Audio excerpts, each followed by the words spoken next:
Muy buenas tardes, bienvenidos a una nueva emisión de nuestro ciclo Prevención TV, ya en su 6º año en el aire. Bueno, estábamos charlando con Javier el hecho de enfocar en este mes por allí un poco más sobre todo lo que es nutrición, obesidad y consecuencias derivadas de todo esto. Y se nos ocurrió que podría ser una buena opción. Ustedes seguramente están cansados de escuchar hablar de dietas de diferentes tipos, de leer en diferentes revistas, de llegar a lo de su médico y que su médico le diga no, no, no y no. Y resolvimos que también deberíamos hacer algo pero distinto. Buscamos un abordaje no convencional de todo esto que pudiera ser interesante, que pudiera ser practicable y por supuesto que fuera médicamente correcto también.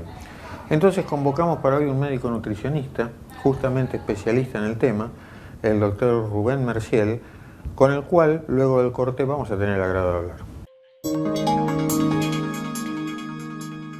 Bueno, tal cual lo prometido en el primer bloque, estamos con el doctor Rubén Merciel, que tiene una fundación para la obesidad, que ha escrito libros, que ustedes los van a ver en pantalla, y tiene un abordaje al tema de la obesidad, de las dietas y demás, que es muy, muy interesante.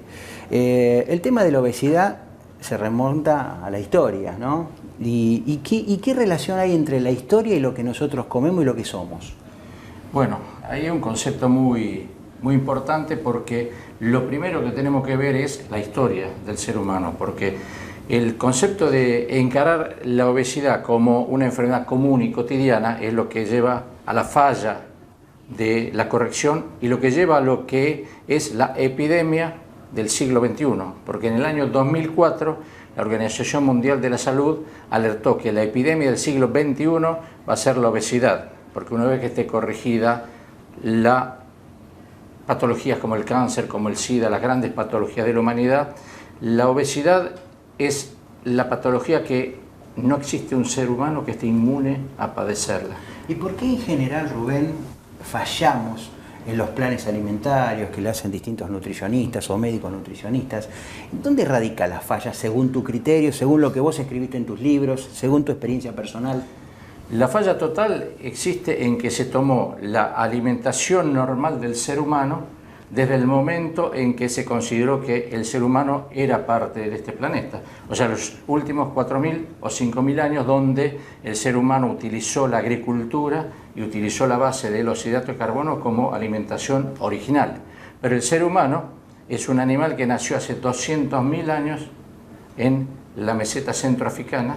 O sea, en la República de Tanzania está el origen de la raza humana, y el ser humano es originalmente un cazador-recolector, donde tiene preparado todo su funcionamiento para asimilar una gran cantidad de proteínas, una gran cantidad de grasas, aunque parezca una paradoja de que las grasas son las que en teoría enferman al ser humano, es el ser humano el que se enferma por vía de los hidratos de carbono, que hace que se altere el funcionamiento de las grasas.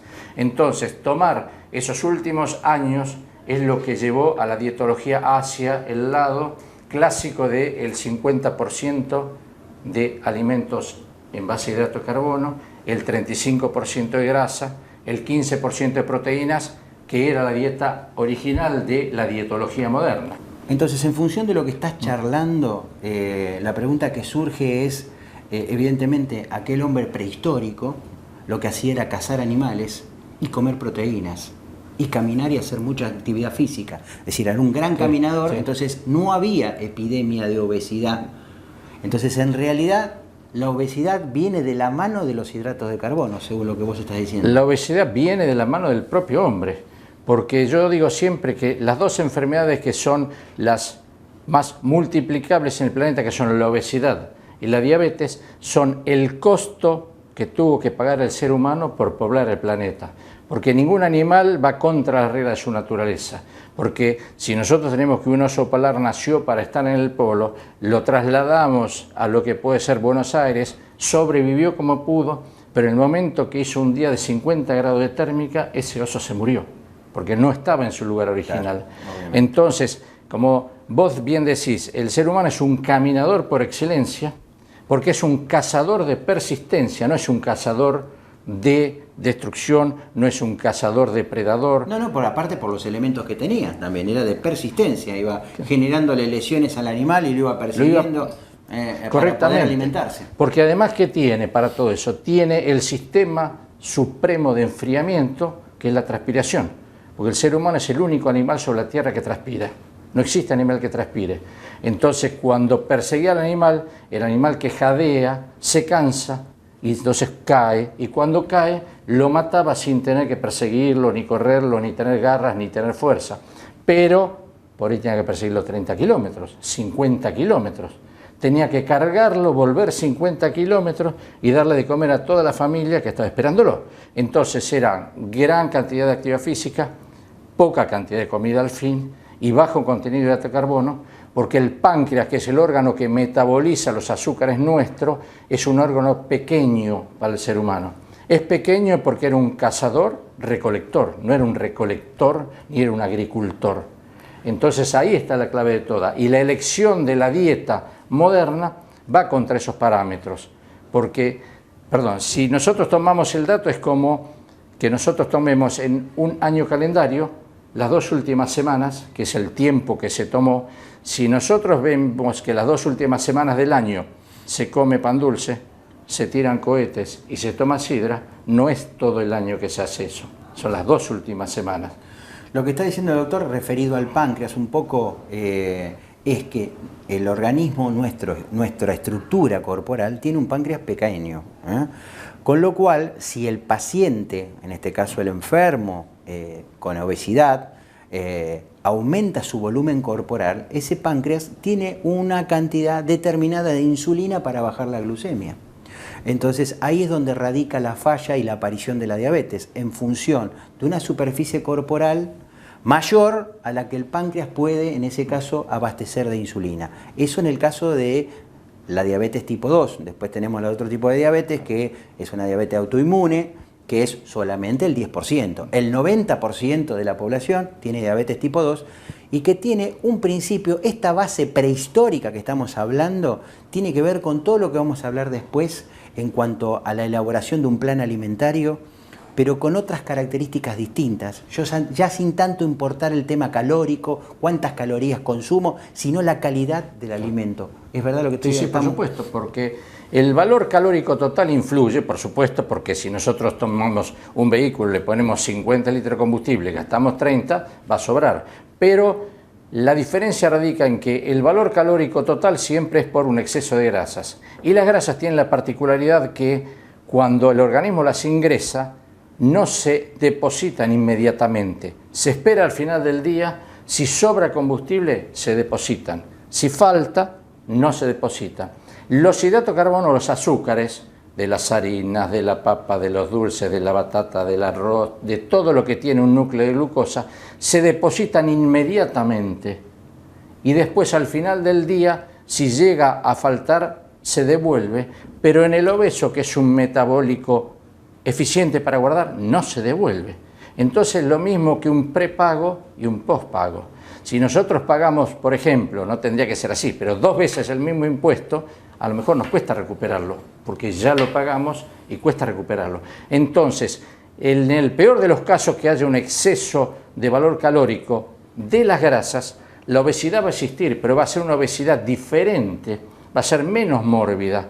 Va a ser, por ejemplo, para que la gente se dé cuenta cómo le sucede a los luchadores de sumo. Los luchadores de sumo son obesos, sí, que consumen 20.000 calorías por día, pero como no las consumen de azúcares, son obesos armados. Los obesos mórbidos son obesos flácidos, son obesos desarmados. Entonces, uno es un obeso con capacidad de hacer actividad física y el otro es un obeso que ni siquiera puede trasladarse 2 metros. Bueno, de acá se deduce lo que está diciendo Rubén, se deduce que por ahí la combinación nefasta entre lo que es una grasa y un hidrato de carbono, ahí puede estar el desfasaje. Lo dejamos para el próximo bloque, nos están haciendo señas que tenemos que ir a un corte. No toque el control remoto, que lo que viene es sumamente interesante y le vamos a dar una pauta en la cual usted va a abrir su cabeza en función de lo que debe comer y cómo debe combinarlo. Tras un breve corte, seguimos con el doctor Rubén Merciel.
Desde que usted contrata una cobertura médica hasta que comienza a utilizarla, todas las empresas son iguales.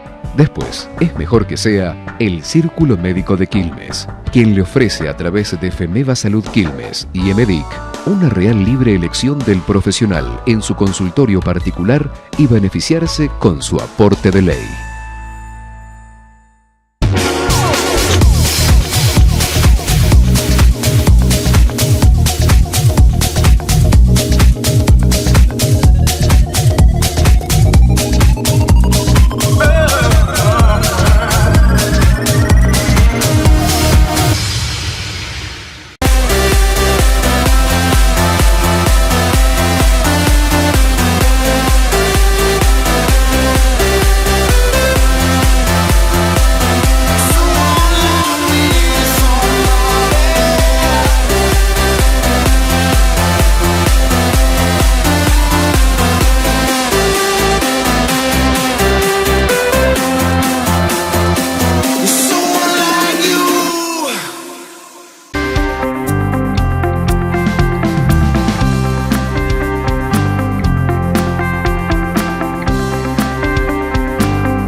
Bueno, de la charla muy interesante del primer bloque, lo que se deduce es que hay ciertas combinaciones alimentarias que no estarían bien.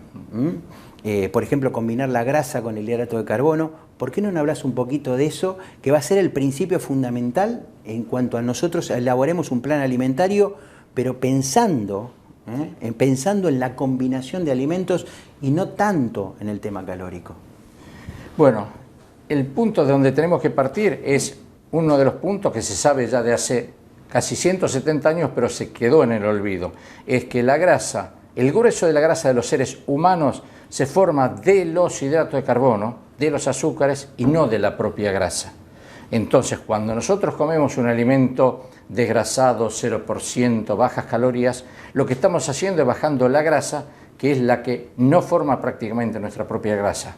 Pero no bajamos los azúcares, que es el núcleo de lo que puede ser la grasa. ¿Por qué sucede eso? Porque el ser humano, si guardara grasa de la grasa y nació en un lugar donde hay cantidades industriales de grasa que tienen los animales, sería obeso inmediatamente.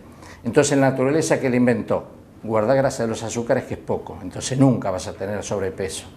Nosotros le cambiamos la ecuación, subimos los azúcares en cantidades industriales, entonces fuimos los gestores de la propia obesidad.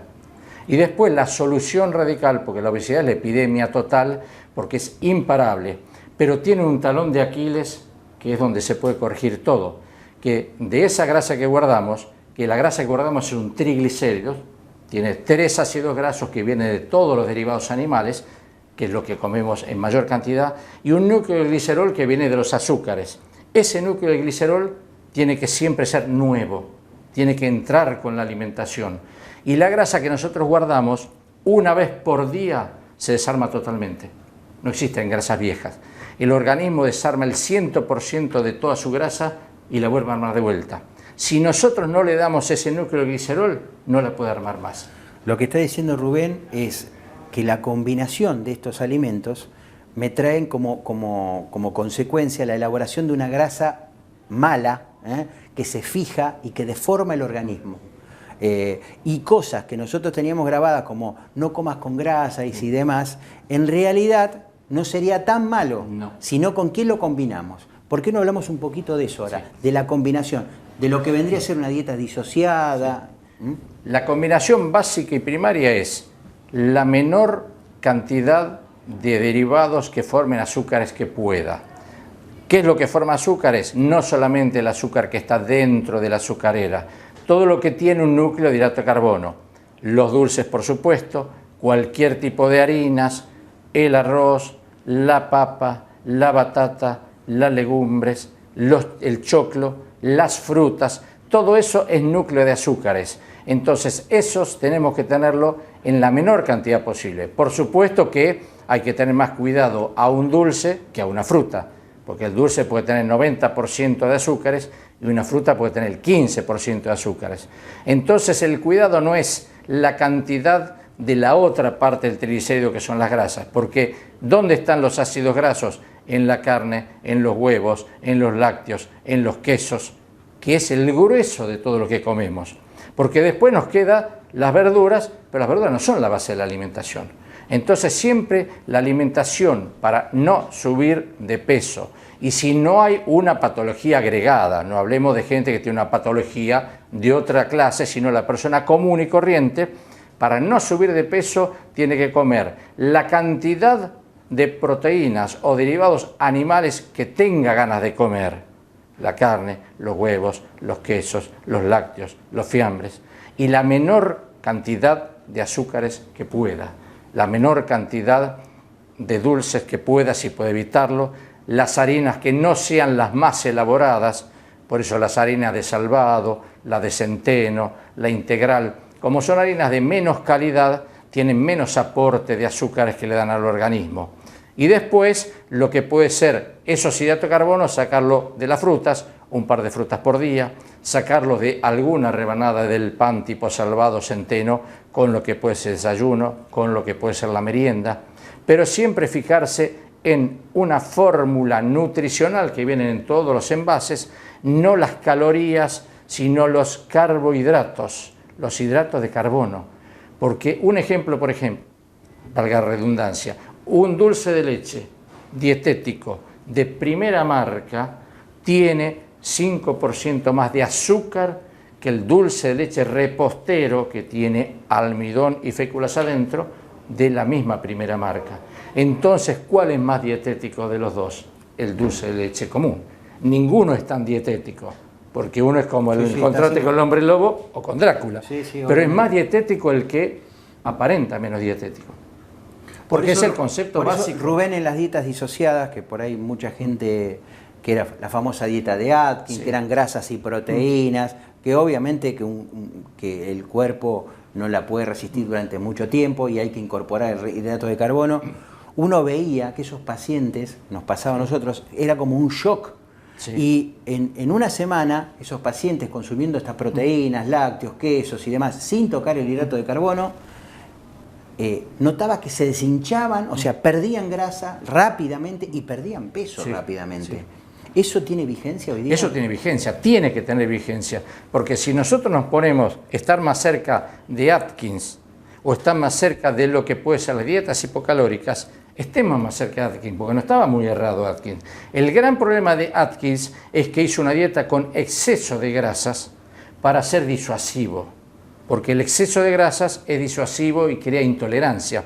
Entonces él lo que le erró es poner mucha grasa para que la gente sintiera molesto. Si hubiera bajado un poco el nivel de grasas, sería la dieta ideal. Más proteínas. Más proteínas y algo de hidrato de carbono, sería la dieta ideal. Y es lo que nosotros vemos como criterio ideal. Porque es la dieta que hace que el paciente no tenga hambre, que tenga saciedad, porque la proteína produce mucha saciedad. Y después ahí estamos, ese 50% original no puede ser nunca 50%, porque además... ¿Cuáles serían las proporciones, Rubén, en tu dieta, en la dieta esta, de acuerdo a lo que estamos charlando? ¿Cómo sería el porcentaje de una cosa y de las otras? Porque primero vamos a algo un poco más atrás. De ese 50%, la medicina diciendo cuidado con las grasas, hizo que el 35% de grasa se redujera. ¿Y dónde fue? A más hidrato de carbono. Después la proteína, el 15%, la proteína es cara. Lamentablemente, por una cuestión económica, hay mucha gente que no puede comer las carnes, no puede comer los huevos, no puede comer los quesos. ¿Dónde va lo que reduce de la proteína? Al hidrato de carbono. Entonces ya no es 50%, es casi 70 u 80% de dieta. Entonces el ideal sería invertir todo, poner por lo menos el 30-35% que sea de proteínas, el 30 o 35 o 40% de grasas, y solamente un 10-15% de hidrato de carbono. Dar vuelta a la fórmula. Porque para no subir de peso, la persona tiene que tener no más de 100 gramos de hidrato de carbono en un día. Yo te voy a hacer una pregunta que me la hacen a mí en el consultorio, y yo obviamente se la respondo a los pacientes. ¿Qué es lo que pasa con con el colesterol, con los triglicéridos, con este tipo de dietas?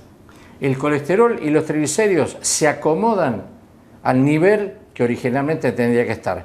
Por ejemplo, en nuestro medio ambiente y con nuestra alimentación, el colesterol tiene que ser 220 o 230, no menos de 200, porque el organismo lo va a intentar fabricar. Porque el colesterol es vital, porque del colesterol salen las membranas celulares, las hormonas, sale un montón de cosas. Entonces, ¿qué sucede? El ser humano, como cualquier animal, es perfecto en la naturaleza, porque si nosotros tenemos que consumiendo grasas saturadas, que son esas las peligrosas, van al hígado y el hígado las desarma y las hace grasas buenas, cuando no está inundado de triglicéridos. Nos están haciendo corte. Lamentablemente, para cerrar un poco, lo que nosotros vemos en el consultorio es que los lípidos no suben de manera descomunal, al contrario, y el paciente puede estar tranquilo en ese aspecto. Porque dice, yo no puedo hacer esa dieta porque tengo un poquito de colesterol.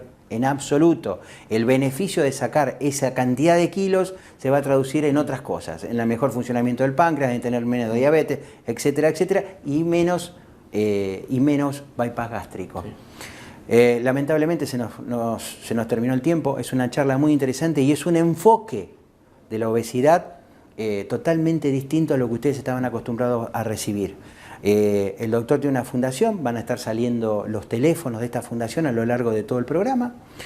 Ustedes pueden llamarlo, pedir una consulta, pero seguramente lo vamos a estar convocando porque quedaron muchas cosas en el tintero para hablar. Así que muchas gracias, Rubén, por tu tiempo. Javier. Vamos a un breve corte y cerramos el programa.